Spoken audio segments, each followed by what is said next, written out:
First oil ஊற்றிக்கலாம்.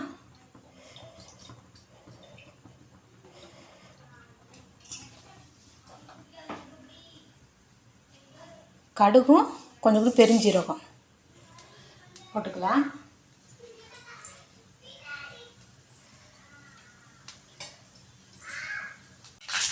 நல்லா பொரிஞ்சிருச்சு. அதுக்கடுத்து பெரிய வெங்காயம் போட்டுக்கலாம்.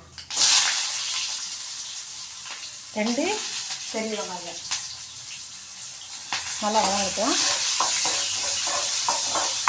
இதுக்குள்ள 2 காரத்துக்கு ஏற்ற 2 பச்சை மிளகாய்,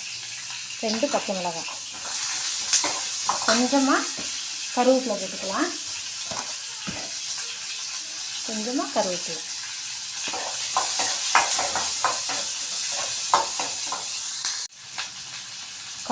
ஒரு ஸ்பூனு மஞ்சத்தூள்.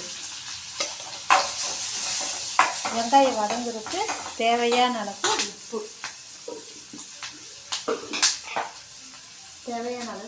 உப்பு போட்டுக்கோங்க. வெங்காயம் நல்லா வதங்கிருச்சு. அதுக்கடுத்து கிழங்கு போட்டுக்கலாம்.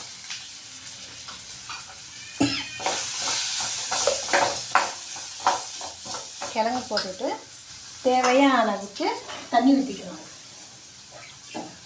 தேவையான அளவு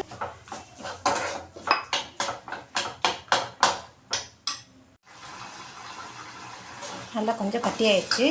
1 ஸ்பூன் கடலை மாவை கரைச்சி வச்சுருக்கேன். அதை மேலாப்பில் ஊற்றிக்கலாம்.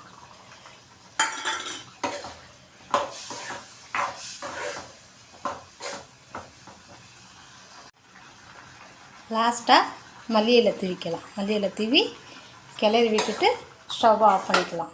அவ்வளோதான், பூரி மசாலா ரெடி ஆயிடுச்சு. வாங்க சாப்பிட்லாம்.